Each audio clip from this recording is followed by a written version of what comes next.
My wife and her brothers stole my house and told me to accept it. But I knew they'd been planning this for months and took action. By morning, they lost everything. Only eviction and legal trouble remained.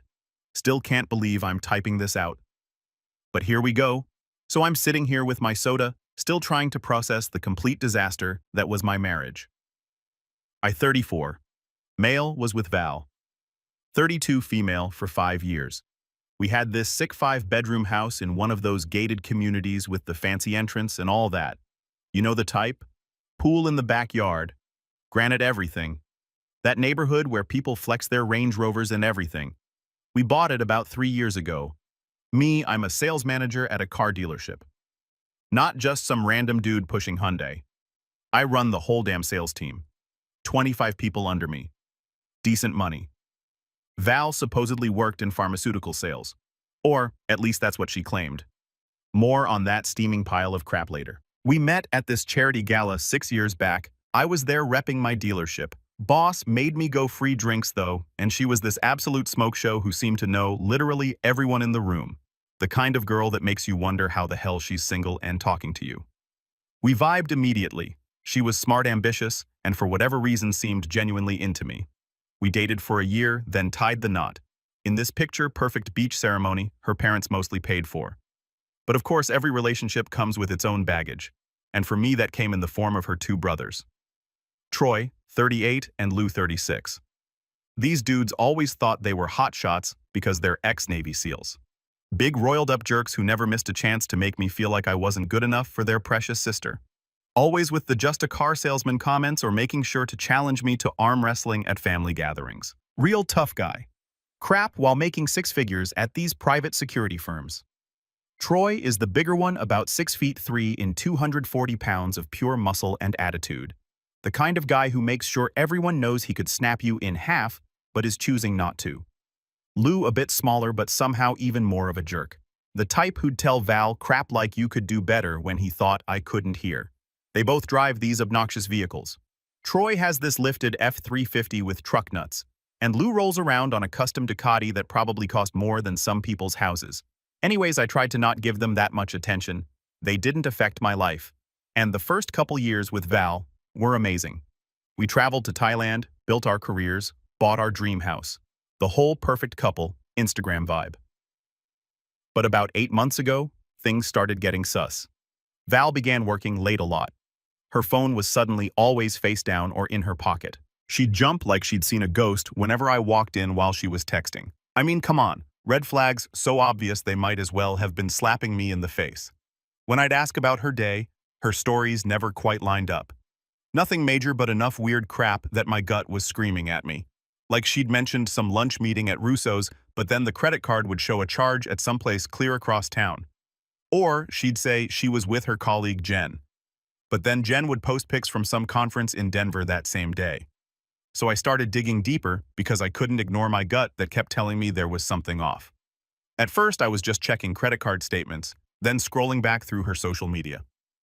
Then 3 months ago, neighbor Ellen texted me, something weird while I was at work. Hey, is everything okay with Val's job? Just saw her company car being repossessed. I played it cool with Ellen, saying it was probably a mix-up, but inside I was reeling. That night I accidentally found a termination letter from the company she works at while looking for our tax documents. She'd been fired for stealing company samples and selling them on the side.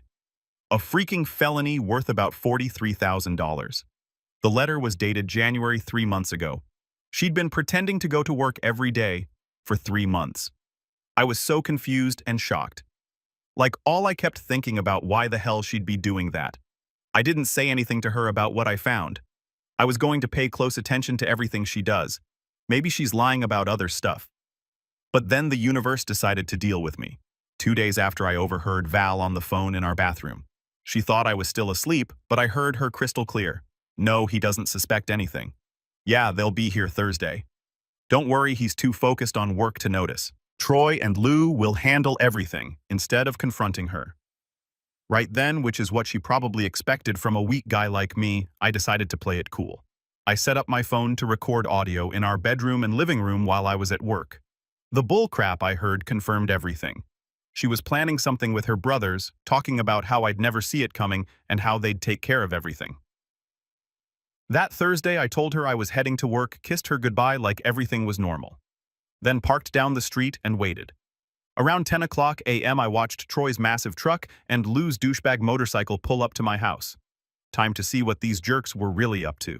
And I gave them 30 minutes, then drove back and pulled into our driveway. Walking to the door, I could hear all this laughter from inside. I unlocked it and literally froze in my tracks. Our entire living room was stacked with moving boxes. And I mean stacked. Troy and Lou were carrying more of my stuff. Down from upstairs, while Val was just lounging on our $5,000 leather sectional, directing them like some kind of general in her yoga pants and designer sunglasses. What is going on? I asked, keeping my voice dead calm, despite wanting to flip the hell out. Val barely looked up from her phone. Didn't even seem surprised to see me. Oh, you're early. We were hoping to be done before you got home. Done with what exactly? I asked, even though I already knew from the recordings. Troy dropped the box he was carrying, which had all my limited edition Star Wars collectibles in it, and smirked. Val has decided she needs a change. I stared at my wife of 5 years. You're moving me out, is this true? She couldn't even look me in the eye. Just kept scrolling on her phone like this was some minor inconvenience. I've been unhappy for a while. I want to sell the house and start fresh. It'll be easier if you just go. I squared my shoulders and looked her dead in the eyes. What the house we bought together that we both own. The house that's in my name since I paid 80% of the down payment. That's when Lou stepped up, getting all in my face with his protein shake breath. Look, bro, don't make this harder than it needs to be. She wants you gone, so you go before we make you crap your pants. Get the hell out of my face. You can't just kick me out of my own house. I said, voice steady and cold. I wasn't about to show an ounce of weakness to these gym rats, but both brothers laughed at me. Actually effing laughed. He's really going to stop us, I'm afraid, Troy said to Lou. Loud enough for the whole block to hear. Nah, he's too weak for that. Look at him. Might want to hand him a tissue before he bursts into tears. I looked at Val, waiting for her to say something to defend me. We've been married for 5 years, for God's sake. Instead, she just sighed like I was some annoying fly buzzing around. Just accept it and move on. She said, still scrolling through her phone. I'll have my lawyer contact you about the divorce. That's when something inside me just unlocked. It wasn't rage or a breakdown or anything dramatic like that. Just pure ice-cold calculation. I looked around at my life being packed into boxes by 2 muscled-up jerks who've always hated me and the woman I trusted for years who couldn't even respect me enough to have a basic conversation about ending our marriage. I smiled slowly, which clearly freaked them all out. You know what, I think there's been a misunderstanding here, I said, my voice eerily calm. I pulled out my phone and held it up. I've been recording everything since I walked in. And I have more recordings from the last 2 days of you three, planning this whole thing. Their smug expressions faltered for a second. You're bluffing, Troy said, but I could hear the uncertainty in his voice. I played back a clip from yesterday, Val's voice saying clearly. Once he's out, we'll sell the house and split the money before he knows what hit him. The color drained from her face. You were spying on me. No, I was protecting myself from a wife who's clearly been planning to screw me over, I said coldly. Now here's what's going to happen. I'm going to leave for a few hours. When I come back, I expect my house to be exactly as it was with all my stuff back where it belongs. Or I take these recordings to my lawyer and the police for illegal eviction attempts. Lou stepped toward me aggressively. You think we're scared of? I cut him off. The military contractor you work for has a very specific code of conduct that prohibits employees from engaging in potentially criminal activity. Would be a shame if these recordings found their way to your supervisor. His face turned white. Delta paid him 6 figures and losing that job would wreck him. I turned to Troy. And you're up for that promotion at Shield Solutions. Next month, aren't you the one you told everyone about at Christmas dinner? Wonder what they'd think about this. I looked at Val last. Oh, and darling, I know you lost your pharma job 3 months ago. The company car was repossessed last week. Our neighbor Ellen texted me about it while I was at work. She thought I knew. So, what exactly have you been doing during those sales conferences? Her mouth fell open. How did you be back in 3 hours? I said, cutting her off. And we'll talk about how this divorce is actually going to go down. I walked upstairs, grabbed my laptop. Some important documents and a change of clothes, along with the backup drive that had all my financial records. I already had copy stored securely elsewhere. I wasn't stupid. While gathering my things, I noticed Val's iPad was still on the nightstand. Something made me pick it up. Maybe the universe was finally giving me a break. She'd always used the same password for everything. Our anniversary date, not the most creative. When it unlocked notifications from some messaging app I'd never seen before popped up, I opened it to find hundreds of messages between her and someone named Jake. The texts were disgusting, talking about their hotel meetups during her work conferences, planning their future together. In Miami, and even joking about me being clueless, there were selfies of them together in hotel rooms. Him shirtless with that classic gym bro, look her in lingerie. I bought her for our anniversary. I scrolled back further and found messages from January where she was freaking out about being fired from her company Farmesh for stealing samples. Jake had convinced her they could make good money doing it. Don't worry, babe. The car repo isn't a big deal. Your husband is too busy at work to notice you don't even have a job anymore. One of his texts. Read from 3 months ago. My hands were shaking with rage. As I quickly forwarded screenshots of everything to my email, I also found their hotel reservation for tonight at the Hyatt downtown, a reservation she'd made with our credit card while pretending to go to a sales conference. I put the iPad back exactly as I found it finished, gathering my things and headed for the door with a whole new understanding of just how deep her betrayal went. Don't even think about touching anything else of mine, I called out as I headed for the door. I've cataloged everything valuable in the house with photos and serial numbers. I walked out to my car, put my stuff in the trunk, and drove away, my mind racing and feeling my whole life collapsing. Everything I built I lost on that day. I tried to hold myself. At the end of the day, you have to deal with life no matter what. As I pulled out of the driveway, I could see them frantically arguing through the window of my house. My house. I checked into a hotel downtown, sat on the king bed and made one call. Just one to a dude named Mark. He's my mentor and the owner of our dealership chain. The same Mark who'd been helping me set up a special investment fund for the past year. The same Mark King who owned a real estate development company on the side, and had said, "That neighborhood of yours is prime for luxury development. If you ever spot an opportunity, there I'll pay 30% above market value cash." The call lasted 12 minutes. That's it. Just 12 minutes to completely destroy my soon-to-be ex's plans. I called my bank and froze our joint accounts, not closing them. That could be seen as financial abandonment during divorce proceedings, just freezing them pending suspicious activity investigation. I transferred half of our savings to my personal account that she didn't have access to. Completely legal, as long as I disclosed it during divorce proceedings, which I plan to. Then, I called American Express and reported my card as compromised, requesting new cards for my accounts only, removing her as an authorized user due to suspicious charges. I didn't authorize. They overnight shipped new cards to the hotel. When I was done, I sat there in silence, in that hotel, still feeling enraged about the texts I saw between her and that random freaking dude Jake. I couldn't let it go. I knew where she was planning to be, the Hyatt downtown. I grabbed my keys, drove over, and parked across the street like a man with unfinished business. Sure enough, just before 9 p.m., she pulled up in her usual yoga pants disguise. This time with Jake sliding out of the passenger seat like he owned her and the car. They walked into the hotel lobby, all cozy, laughing like teenagers. I took photos from my car window. Clear, incriminating, timestamped. One had her kissing his cheek. Another showed her handing over the room key card. The final one is them entering the elevator together. Game, set, match. 4 hours later. I drove back to the house. When I pulled up, I noticed Troy's truck was gone, but Lou's bike was still there. I walked in to find Val frantically cleaning and Lou moving boxes back upstairs. The look on their faces was priceless. "You're back early," Val said, suddenly trying to sound sweet. She'd changed into one of my favorite dresses, of hers hair done, makeup fresh. "Where's all my stuff?" I asked coldly. "We're putting everything back just like you asked," she said, walking toward me with her arms out for a hug. I stepped back. "Don't touch me." "Where's Troy Dot?" Lou cleared his throat. He had to get back to work. "But look, man, we were just trying to help Val." Maybe we all got a little carried away, a little carried away. I repeated, feeling my eye twitch. "You tried to illegally evict me from my own house." Val's eyes filled with tears. "Nate, baby. I was emotional and not thinking straight. I should have talked to you. We can work this out.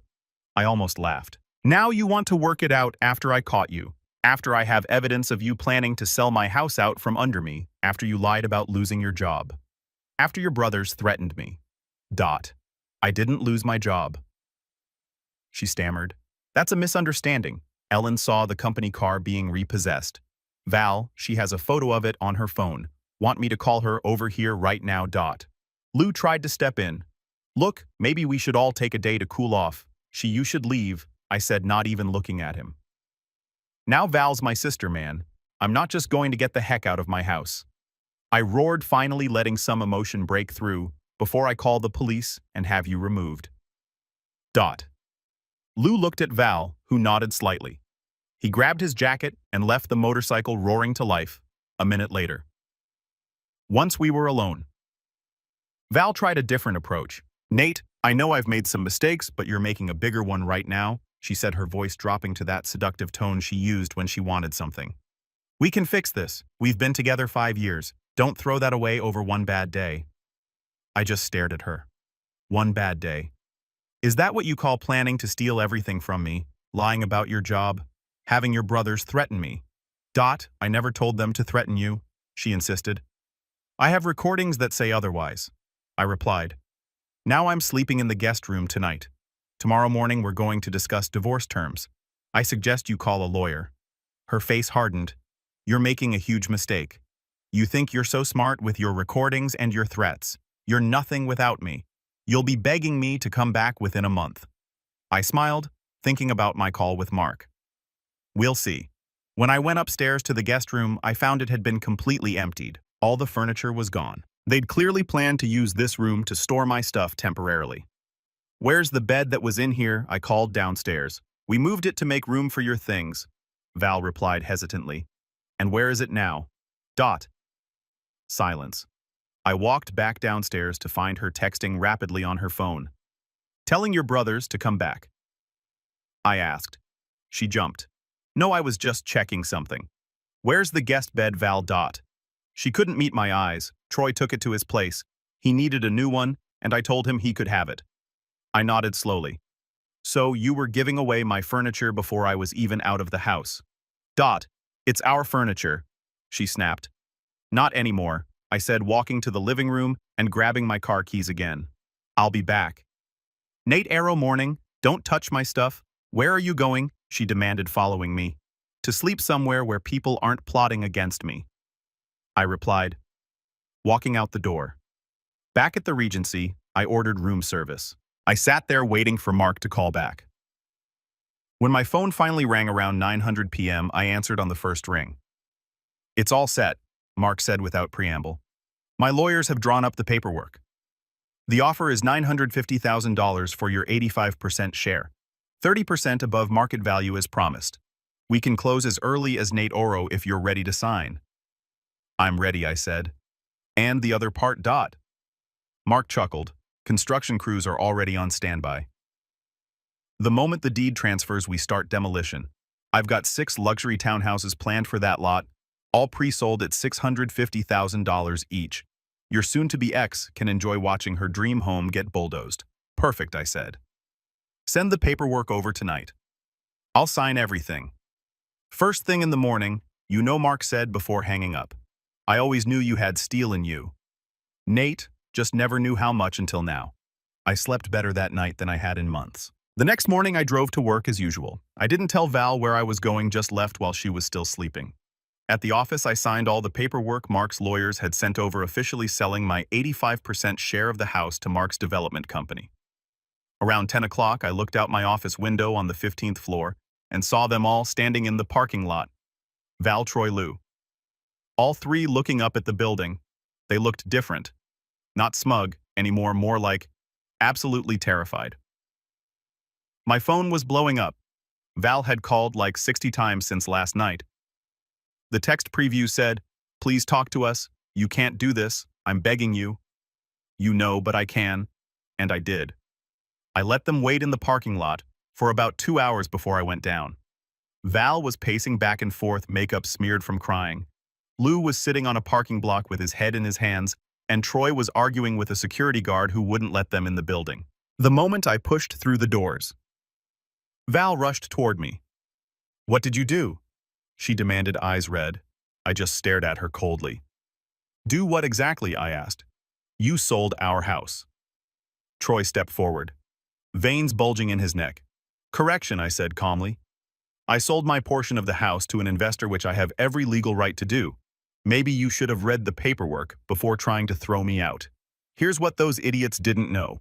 When we bought the house, I set up an LLC that technically owned the property with me, owning 85% and her 15%. The agreement, which she signed without reading carefully, because she was too excited about the pool, clearly stated that either of us could sell our portion without the other's consent. So when Mark called me back last night with his offer, I accepted immediately. He bought my 85% share at 30% above market value. $950,000 cash, no inspection needed. The paperwork was processed digitally by midnight. You can't just sell the house from under me. Val was screaming now, mascara running down her face. "I didn't sell the house," I said, unmoved by her tears. "I sold my share to an investor. You still own your measly 15%. But Mark now controls the majority share. Which means I decide what happens next," said Mark, walking up to join us. He's 6'4" and former college football player in his 50s, but still imposing as hell. "And what I've decided is that the property will be completely demolished, starting next week. We're putting in a 6-unit luxury townhouse development. Construction crews arrive Monday. Anyone still living there needs to vacate by Sunday." Val's face went from angry to horrified in seconds. "Demolished? You can't be serious. That's our home. It's real estate." Mark corrected her. "And now it's my real estate. I've been looking to develop in that neighborhood for years." Troy stepped forward, trying to use his size to intimidate Mark. "This is crap, you can't just..." Mark cut him off. "Actually, I can. The LLC agreement your sister signed gives the majority shareholder full authority over property decisions. I own 85% now. But I'm a reasonable man. I'm offering a $5,000 relocation stipend if the house is empty by Sunday. After that, I start deducting damages and delay costs from her 15% share." Troy turned to me, his face red with anger. "You pathetic coward. You planned this, didn't you?" "No," I said firmly. "You three planned this. I just changed the ending." Lou tried to grab my arm. "We need to talk about this like men." I yanked my arm away. "Don't touch me ever, and we're done talking." Val tried a different approach, her voice suddenly soft and pleading. "Nate, please, we can talk about this. I made a mistake. Where am I supposed to go? All my things are there." I laughed. Actually laughed in her face. "Well, you got brothers with trucks who are great at moving boxes," I replied. "I'm sure they'll help you figure it out. Maybe they can move you into their places since they were so eager to move me out of mine." Troy tried to step up. "Listen here, you piece of..." I cut him off. "No, you listen. Touch me and you're going to jail for assault. This is all being recorded, and there are witnesses. Try me." He backed down immediately.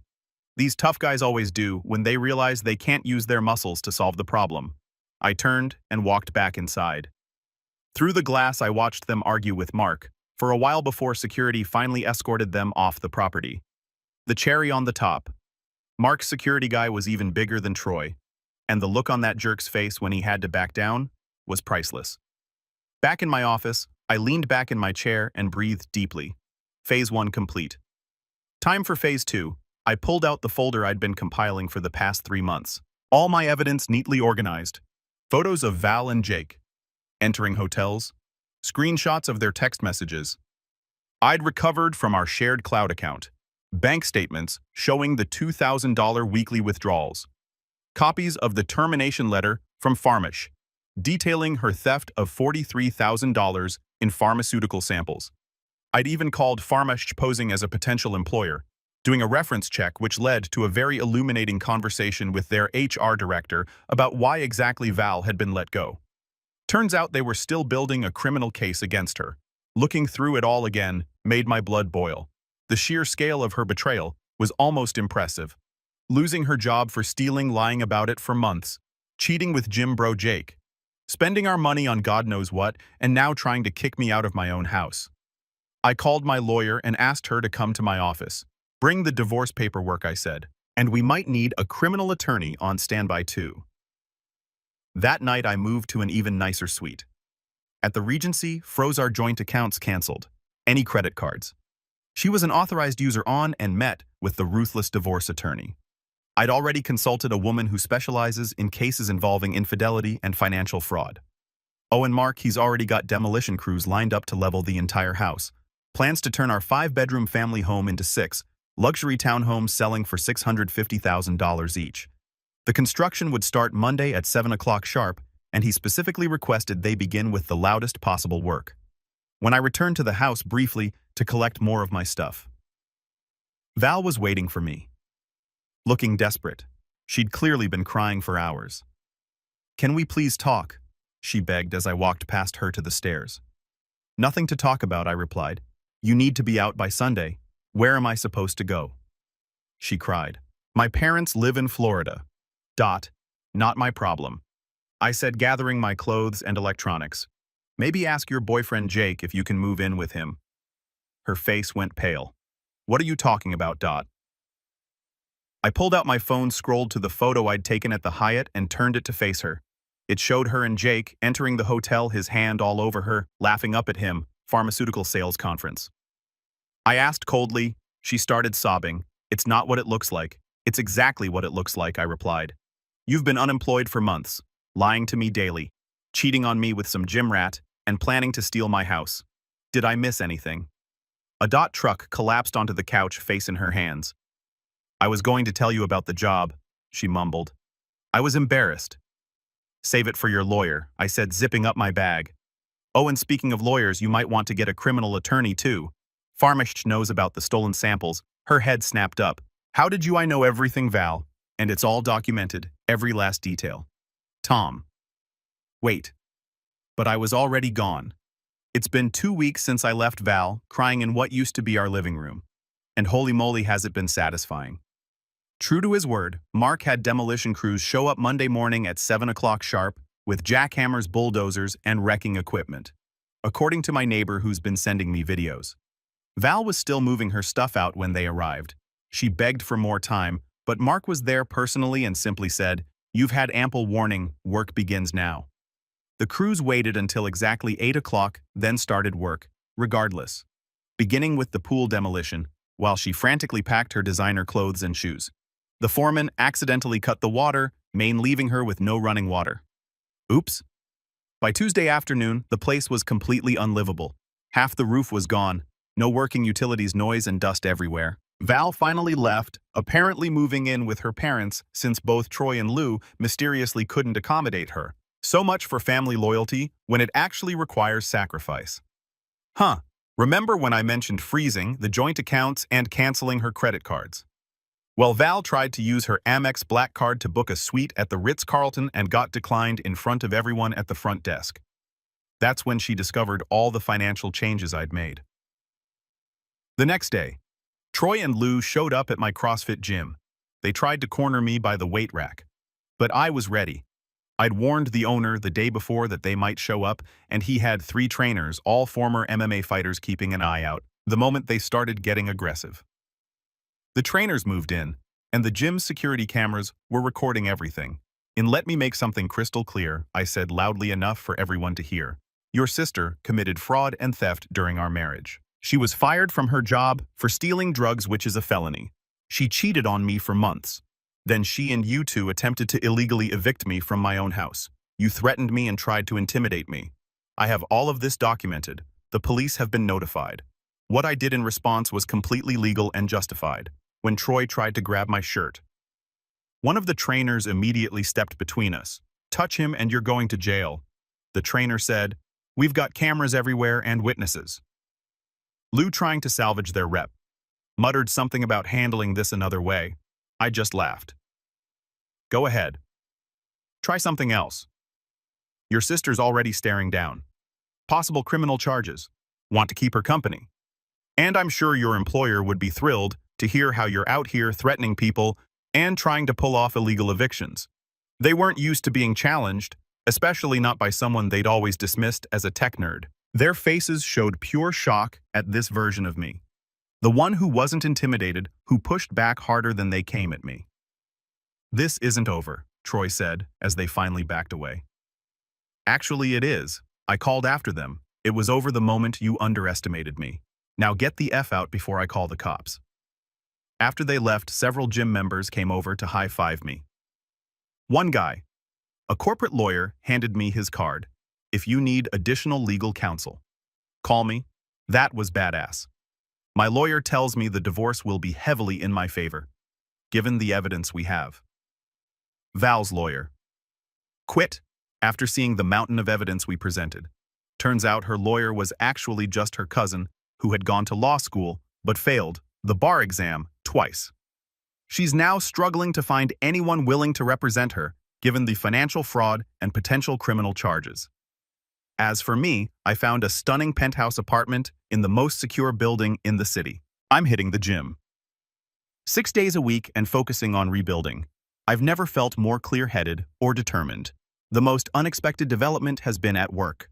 Mark was so impressed with how I handled everything that he's offered me a position as Vice President of Strategic Investments at his firm, a massive promotion with a 7-figure salary and equity. So yeah, 3 months have passed since my world exploded and reformed into something better. The divorce proceedings are moving along swiftly with court dates, set for next month. My lawyer says it's one of the most lopsided cases she's ever seen in terms of evidence. The demolition of the house was completed in just 10 days. Mark's crews worked overtime to clear the lot, and construction on the new townhomes is already well underway. The foundation is poured, framing has begun, and pre-sales are through the roof. I drive by occasionally just to see the progress and, yes, to savor the victory a little. Val's life has continued its spectacular downward spiral. Last week, pharmacy officially pressed charges against her for the theft of samples. She was arrested on a Tuesday morning, spent 36 hours in jail before making bail, and is now facing felony charges that could result in serious jail time. Her parents called me, begging me to speak to the company about dropping the charges. I almost laughed. "You raised a daughter who lied, cheated, stole, and tried to destroy me," I told her father. "And now you want my help. Where was your concern when she was planning to throw me out of my own house, when she was stealing from me, when she was sleeping with another man?" He tried to argue that family matters should stay private and that everyone makes mistakes. This wasn't a mistake. I replied coldly. This was a calculated plan to betray someone who loved and trusted her. Actions have consequences. It's about time she learned that lesson. As for her brothers, they faced their own reckonings. The video from the gym incident reached Troy's employers through an anonymous tip. Not from me, honestly. Last I heard, he was placed on unpaid leave, pending an investigation into his pattern of threatening behavior. Lou's been laying low, but according to mutual friends, he's been passed over for a promotion he was banking on. Sometimes I think about how different things might have been if I hadn't noticed those inconsistencies in her stories. If Ellen hadn't texted me about the car, if I hadn't found that termination letter, or checked our bank statements, I would have been completely blindsided when they tried to kick me out. Instead, I was ready. A month ago, I ran into Troy at a gas station. He saw me before I saw him and ducked away, the man who once towered over me, threatening and intimidating. Now couldn't even make eye contact. To anyone going through something similar, trust your gut when things don't add up, and don't be afraid to do your own detective work. Being underestimated can be your greatest advantage. Use it wisely. The weak man they tried to break, he wasn't just stronger than they thought, he was stronger than even he knew.